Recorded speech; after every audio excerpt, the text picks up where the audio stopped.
Hey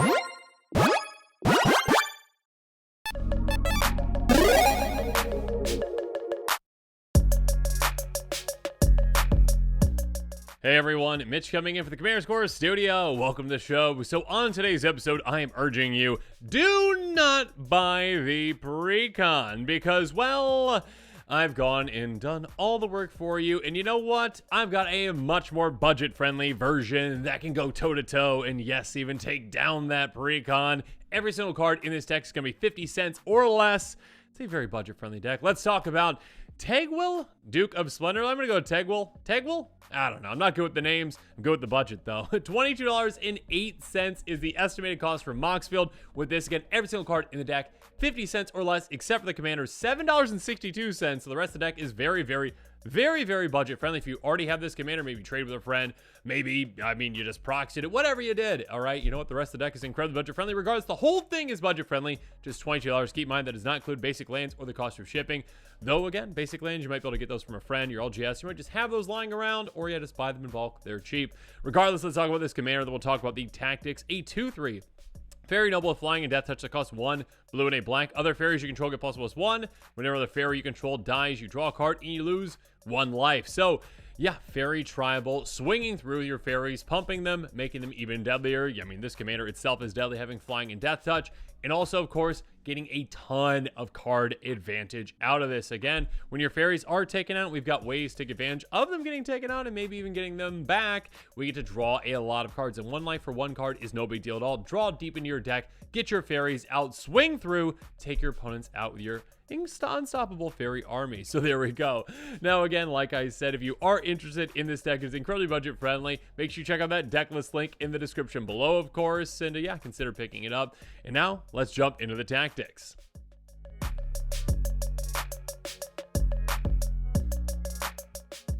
So let's start things off with tactic number 1, Fairy Tale Beginning. And of course, first up in that Fairy Tale Beginning, there's Wayfarer's Bauble. Pay 2, tap, sacrifice, go to a basic land and play tap. Great land ramp for any color combination. Next up, Everflowing Chalice.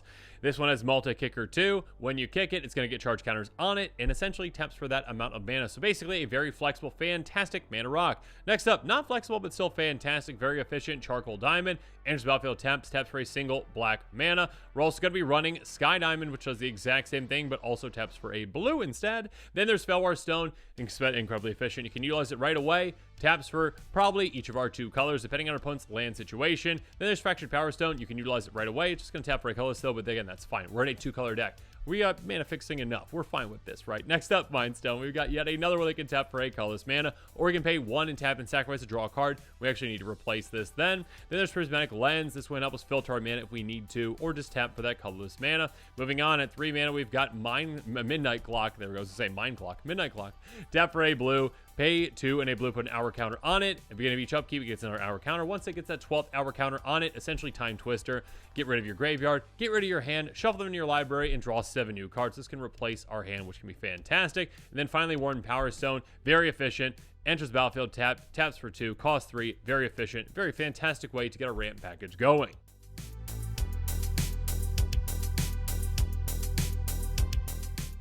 But now let's move on to tactic number 2, a great story, because on top of our ramp package, we're also going to be reducing the cost of our spells as well with Nightscape Familiar, a simple 1/1 zombie that we can regenerate for 1 and a black, which is fantastic. On top of that, our blue spells are going to cost 1 less to cast, which is a lot of our spells in this deck. Moving on, speaking of that, Captain's Monument. Blue creature spells you cast cost 1 less to cast, so again, all those fairies, the majority of the fairies are blue. We're going to reduce that cost. On top of that, whenever it casts a creature spell, target creature opponent controls doesn't untap their controller's next untapped step. It's a great way to just shut down certain creatures that might already be tapped. Yeah, and be able to say, yeah, you might not want to swing with your best creatures because I got this in play, and I'll keep your creatures locked down. Finally, though, Mocking Sprite, a 2/1 Flying Fairy Rogue that says in-source spells you cast cost 1 to cast, so a great way to reduce the cost of our spells, our instant sorceries. So yeah, save a lot of mana throughout the game thanks to this.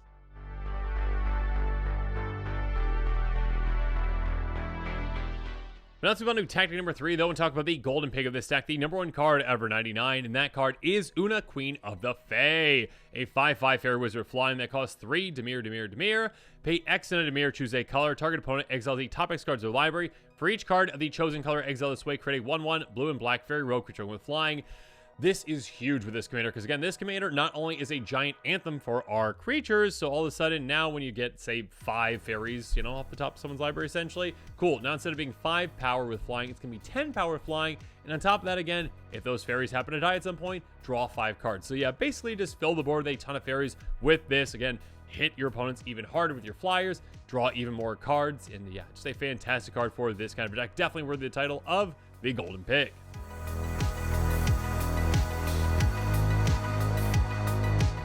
Now let's move on to tactic number 4, token time, because we've got even more ways to make tokens, like, with Cloud Seeker. A simple 1/1 fairy for 2 mana, pay a blue, tap, discard a card, you get a 1/1 blue fairy creature token named Cloud Sprite. It's got flying and can only block creatures with flying, which is okay. Again, hey, you know what? We keep making more and more 2/2s. Yeah, we're discarding cards, but it's kind of like delayed rummaging in a way. Discard those cards eventually if that fairy dies. Draw a card to replace it. Next up, Stolen by the Face. Speaking of replacing something, sorcery for X blue blue, return target creature with mana value X to its owner's hand. You create X 1/1 blue fairy creature with flying. So basically, just bounce an opponent's creature for whatever that mana value is. All of a sudden, make a fairy army that is going to be massive thanks to your commander. Next up, Feywild Visitor. Create a creature you own, have whatever one or more non-token creatures you control deal a combination to a player. You get 1/1 blue fairy creature dragon token with flying. So basically, hey, get this in play. Every single turn, you're going to be able to get, most likely at least 1 flyer through, make even more tokens throughout the game. Again, not only just creature tokens, but essentially kind of like, again, delayed card draw in a way if those fairies happen to die. Then finally, there's fairy formation. Speaking of card draw, 5/4 flying fairy. So again, this can hit even harder with our commander thanks to that anthem. Pay 3 and a blue. You get a 1/1 blue fairy creature token with flying. Draw a card. So this is kind of like, again, make a 2/2 flyer in a way and also draw 2 cards. Delayed 2, but still being able to do this and just dump a lot of mana this can be absolutely huge.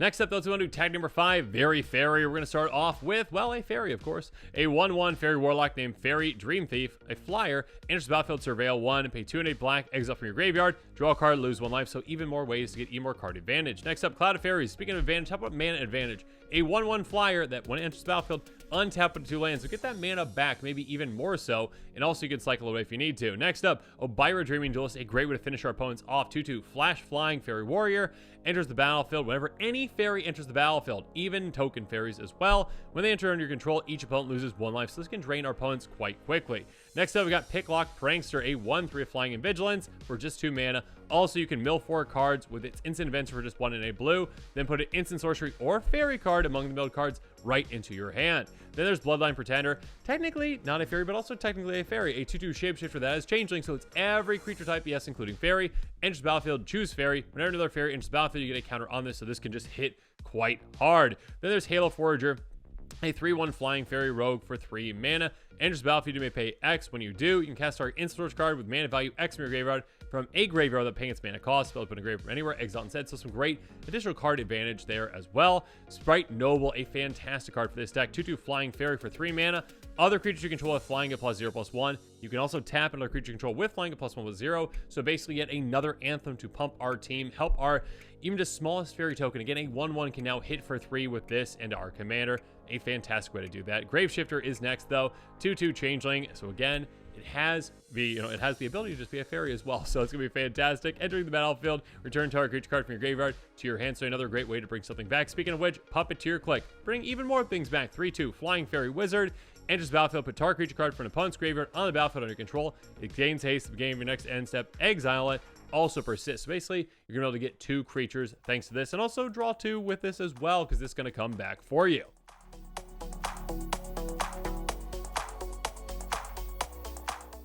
Now let's go to tactic number 6 and talk about Value Town. Plenty of cards that give us a lot of value, including Not Dead After All, a new card. Instant for a single black mana. Until end of turn, target creature you control gains. When this creature dies, turn to the battlefield, tap its owner's control, and create a Wicked Roll token attached to it. So again, enchant creature can get a +1/+1 with its auras put in a graveyard. Each opponent loses 1 life, so drain your opponents as well. Next up, Supernatural Stamina. Get another fairy back. Until end of turn, target creature gets +2/+0 and gains. When this creature dies, turn to the battlefield, tap its owner's control. Fake Your Own Death is yet another one of these feign death type effects. Till end of turn, target gets +2/+0. When it dies, bring it right back tapped. Also, you get a treasure token, so get some mana back as well. Then there's Favorable Winds, a great way to pump our army even further. Creature control with flying at +1/+1. So again, on top of our commander's pump, all of our flying fairies now are going to be even bigger. Again, our smallest ones, those 1/1s, can hit for even more, can hit for basically 3 times as much. Raise the Draugr, a fantastic card. Choose one, return target creature card from your graveyard to your hand, or return 2 target creature cards that share a creature type from your graveyard to your hand.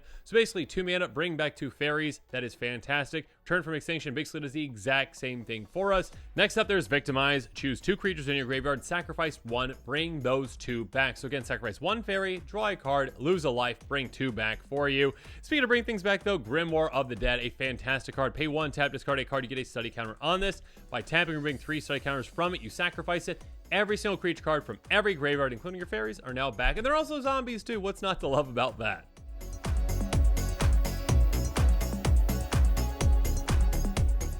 But now let's move on to tactic number 7, Tell a Tale. And Tell a Tale we shall with Fairy Seer, a 1/1 flyer for just a single mana, ETB Scry 2, so some great card selection there. Speaking of which, Night Veil Sprite, repeatable card selection, 1/2 flyer. For just 2 mana, whenever it attacks, Surveil 1. So very similar to Scry, but again, graveyard instead of bottom of the library. Next up, Surveilling Sprite, a 1/1 flyer that does not surveil, but when it's put a graveyard from play, you can draw a card. So again, you're basically getting 2 for the price of 1 thanks to this and your commander. Moving on, there's Dream Thief, 2/1 flying for 3. Comes into play, draw a card if you play another blue spell this turn. We've got a lot of low to the ground blue spells, so yeah, do that, draw an extra card. Then there's Heirloom Blade, a great way to get a lot of card advantage out of this deck. Creature gets +3/+1. Whenever a creature dies, you may reveal cards to the top of your library to a creature card that shares a creature card type with it.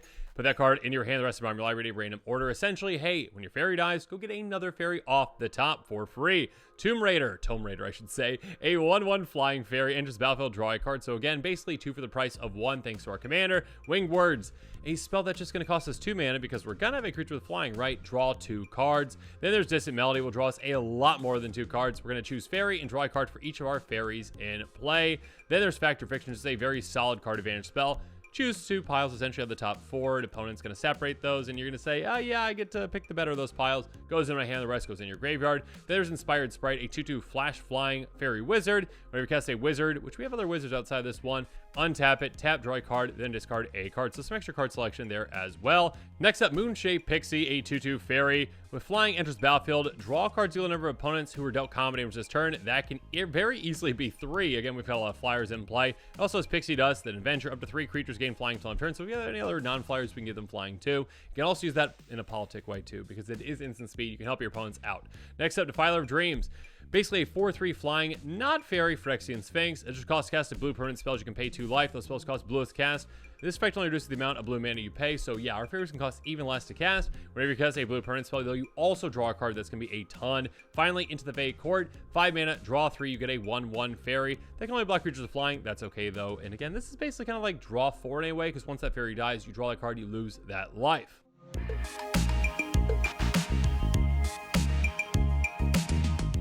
But let's move on to tactic number 8, the end, because it's going to be the end for our opponents when we start messing with their board. Alchemist Retrieval, a great card. 1 mana, basically bounce any of your own things to protect it, bring it back to your hand. 2 mana, essentially bounce any of your opponent's non-land permanents. Next up, Depart the Realm.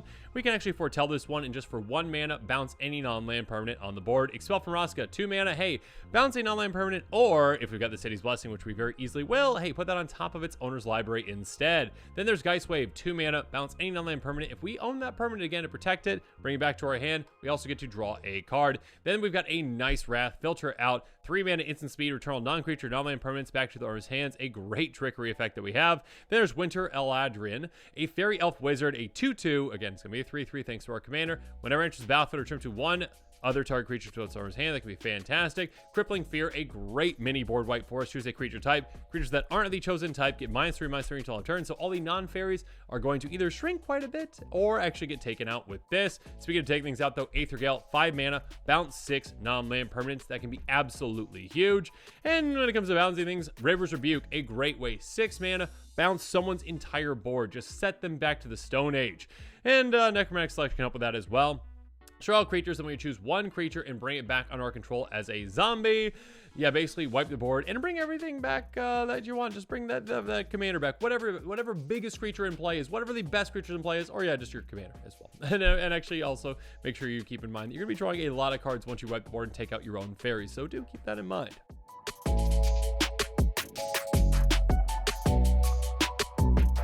But now to go to tactic number 9, stop that, because yeah, we got some ways to counter some things as well. Hypnotic Sprite, a fairy can help us out as well. 2/1 flyer for 2 mana.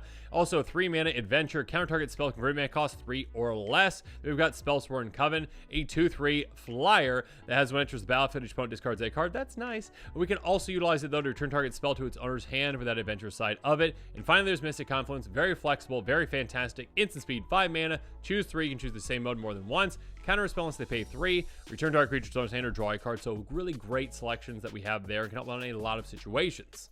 But now this episode is coming to a close. I hope that you enjoyed it. Comment below your thoughts on it. If you are interested in this deck, make sure you check out that deck list link in the description below and consider picking it up. And of course, as always, thanks again and have a good one. This show and episodes like this one are possible thanks to viewers like you. If you're looking for an easy way to help support this show, make sure that you like, share, and subscribe. Also, hit that bell notification icon so you don't miss any new episodes. You can also go check out our playmats and other merchandise at thecommandersquarters.com. We also have a ton of brand new t-shirt designs in stock, so make sure you check out those as well. Another easy way to support this show is with our TCG Player affiliate links. So whether you're buying a deck or individual cards, you can use this general link right here or one in the description. And the final way that you can support this show is by supporting us directly by becoming a patron. There are many benefits to being a patron, and I truly couldn't do this without all of their support.